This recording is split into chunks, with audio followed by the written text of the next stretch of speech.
नमस्कार।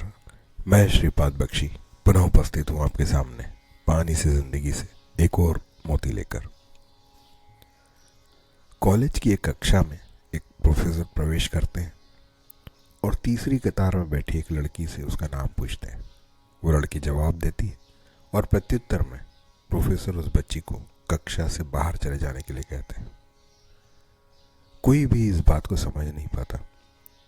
वो प्रोफेसर फिर दोहराते हैं कि आप बाहर जाइए तुरंत।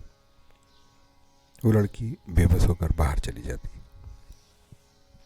इसके बाद प्रोफेसर साहब पढ़ाना प्रारंभ करते हैं और कक्षा में पूछते हैं कि बताइए नियम और कानून क्या होते हैं, क्यों होते हैं।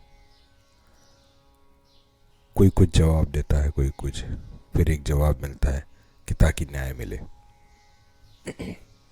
तब प्रोफेसर फिर पूछते हैं कि मैंने अभी जो उस बच्ची के साथ किया वो न्याय था कि अन्याय।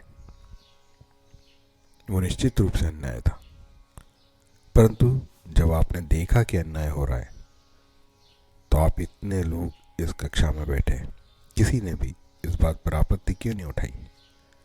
किसी ने भी मुझसे एक बार भी क्यों नहीं पूछा कि आप उसे कक्षा से बाहर क्यों भेज रहे हैं, उसका क्या कसूर है? कोई जवाब नहीं आता। इसका जवाब भी प्रोफेसर ही देते हैं। वे कहते हैं कि आप में से किसी ने भी इसलिए आवाज नहीं उठाई क्योंकि अन्याय आपके साथ नहीं हो रहा था। आप लोग एक दूसरे के आसपास हैं पर एक दूसरे के साथ नहीं। याद रखिए कि न्याय और सत्य के लिए आपको हमेशा लड़ना होगा, आवाज उठानी होगी। आज किसी और पर अन्याय हो रहा है और आप चुप हैं, कल आप पर अन्याय हो रहा होगा तो दूसरे चुप रहेंगे। इसलिए सत्य और न्याय के लिए खड़े रहिए, उसके बचाव के लिए आवाज उठाइए और उन लोगों के लिए भी लड़िए जो अक्षम है, दुर्बल है। बहुत बड़ी सीख है ये जीवन में अपनाने के लिए। हमारा इतिहास, हमारे धार्मिक ग्रंथ, हमारा अनुभव भी यही शिक्षा देता है, परंतु हम चुप हैं तब तक जब तक प्रभावित हम स्वयं ना। प्रभु श्री राम जहाँ पिता की आज्ञा मानते हुए वनवास स्वीकार करते हैं, परंतु समय आने पर ऋषियों की तपस्या में बाधक बन रहे राक्षसों का विनाश भी करते हैं। स्वयं की पत्नी के साथ हुए अन्याय के लिए लड़ते हुए सबसे बलवान और शक्तिशाली रावण का वध भी करते हैं। सुग्रीव के साथ हो रहे अन्याय में उसके साथ देते हुए बाली का वध भी करते हैं। यदि भगवान श्री कृष्ण की बात करें तो वो अपने ही परिवार में अन्याय के विरुद्ध लड़ते हुए अपने मामा कंस का वध करते हैं। परिवार की लड़ाई में सुलह के लिए हस्तक्षेप करने पर असफल होने पर महाभारत जैसे भीषण युद्ध की भूमिका बनते हैं और प्रत्यक्ष और अप्रत्यक्ष रूप से अन्याय के विरुद्ध खड़े रहते हैं।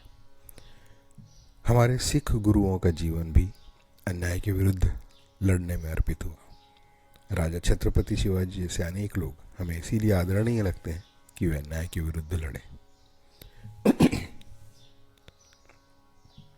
हमारे देश में स्वतंत्रता की बात करते समय, असहयोग एवं अहिंसा की बात करते समय हम यह नहीं भूल सकते कि अंग्रेजों द्वारा हम पर उनकी सेना के माध्यम से शासन किया गया और सैनिक भी हम ही थे। जलियांवाला बाग में अपनों पर ही गोलियां चला रहे सैनिकों में से एक ने भी पीछे मुड़कर जनरल डायर पर गोली नहीं चलाई, जो गुलामी और अन्याय सहने की पराकाष्ठा थी। परंतु हमारे वीर भगत सिंह, सुखदेव, राजगुरु और अन्य असंख्य बलिदानों को व नेताजी सुभाष चंद्र बोस द्वारा खड़ी की गई सेना का योगदान अतुलनीय था, क्योंकि यही सेना ब्रिटिश सेना में बगावत के बीच बो सकी और अंततः उन्हें मजबूर होना पड़ा यह देश छोड़ने के लिए। निचोड़ यही है कि स्वयं न्यायप्रिय, अनुशासित और नियमों का पालन करते हुए इस बात के लिए सजग रहना बहुत आवश्यक है कि दूसरों पर या स्वयं पर हो रहे अन्याय पर चुप रहने के अलावा जो भी कुछ किया जा सके वह अवश्य किया जाए। जय हो, नमस्कार।